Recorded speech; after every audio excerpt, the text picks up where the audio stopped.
Man concedes that all our knowledge must ultimately repose on conditions which are unproved and unprovable.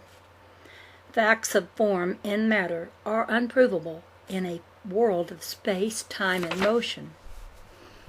Matter as form in motion is but an ever-changing effect of an unchanging substance. Effects of matter are manifested in form. Effects are fleeting. They are ever-changing. Form is fleeting. It is ever-changing. Effects of causes are facts only in appearance. Appearances of this moment are not the same the next moment. The facts of appearances disprove themselves in the proving. All facts of form in matter are as the sunset sky. They are but fleeting effects. Cause of the appearance of existence are the only unconditioned facts. In a universe of motion, things are not what they seem, and there is nothing permanent but change. All form is constantly in transit between appearance and disappearance. Transition is not existence. It is but an effect of motion upon a substance which alone is existent.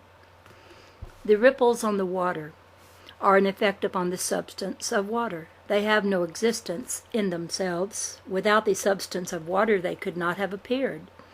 Having appeared as ideal of ripples, they will disappear into the substance of water.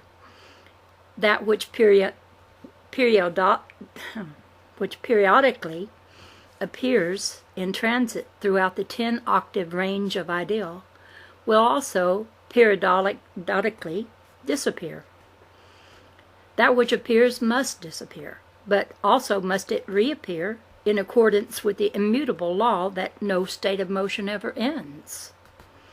The divine concept is eternally repetitive in the reproduction of ideal into form, and its dissolution back again into the memory of form. All ideal is periodic in its repetitiveness of form and of the memory of form. The divine concept in its entirety is a stupendous but comprehensible effect of a very simple cause.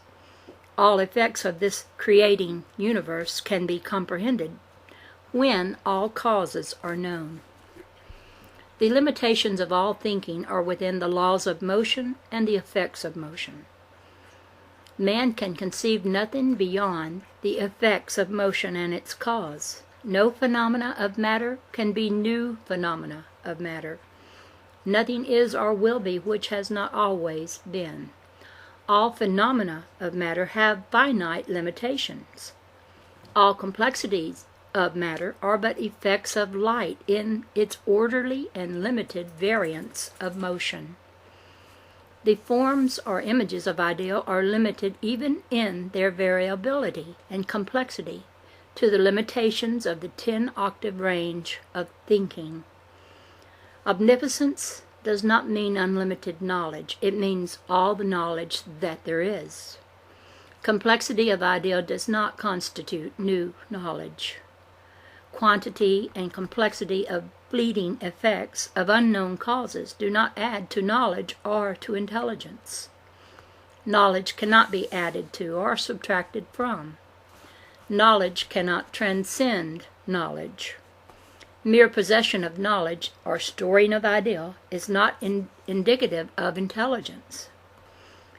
A man may be an encyclopedia of knowledge but still lack the dynamic intelligence necessary in order to use it by giving it expression as ideal. The acquisition of knowledge by man may be likened unto the counting of grains of sand. A lifetime of futile counting, and the beach is still uncounted, while 10 times 10 million beaches await his useless counting. Men's lives are spent in forever counting unnumbered grains of sand. Men's lives are spent in studying complex, incomprehensible effects of unknown causes.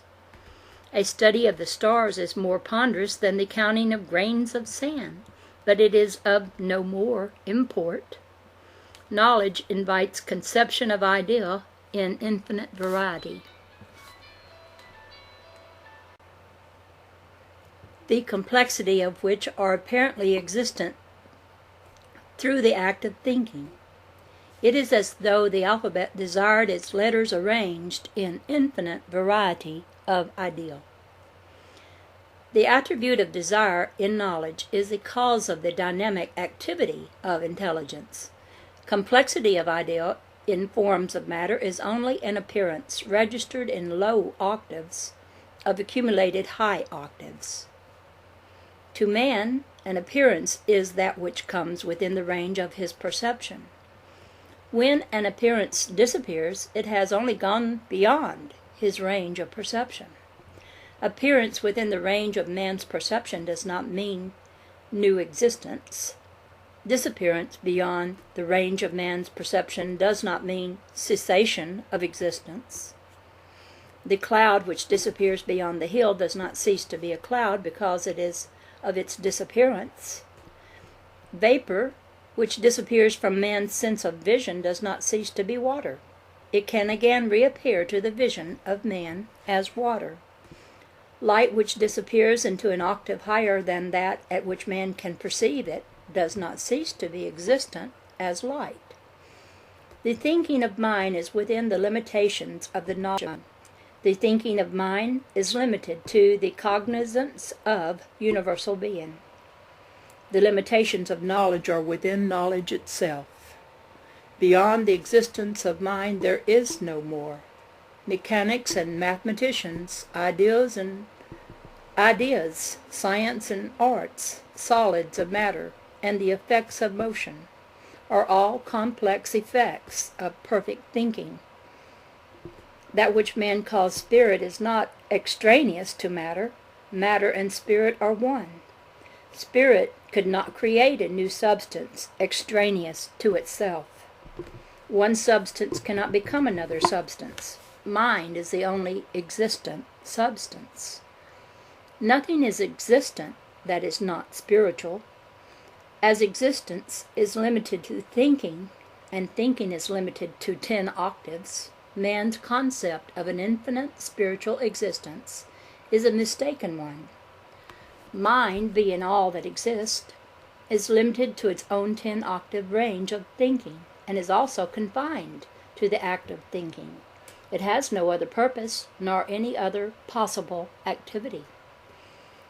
That which is limited cannot be infinite, but it can be eternal. Spiritual existence is finite. It is a limited but eternal existence. If divine mind were an infinite mind, it could not be comprehensible to man, but its simple limitations make it easily comprehensible. If thinking is the cause of all effect and thinking is limited in range, then are the effects of that cause limited in range. Heat is an effect of thinking which has its limitations. Motion, volume, weight, mass, sex, sound, color, form, all these are effects which have their limitations. These effects are comprehensible. Comprehension is therefore limited to the range of possible effect. All intelligence does not therefore mean unlimited comprehension. It means all the intelligence that there is.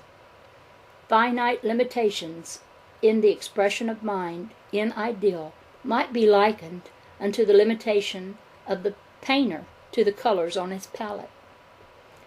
The painter has infinite variety within the color range of his palette in the expression of the ideal of the image-making faculty of his mind.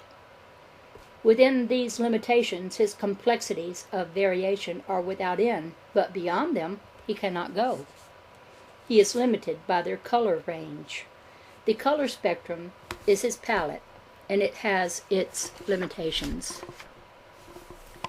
The master painter is thus limited by the range of his spectrum, but within these definite limitations he has infinite possibilities for expression of the ideals of the image-making faculty of his thinking mind. Limitations which are definite cannot be infinite.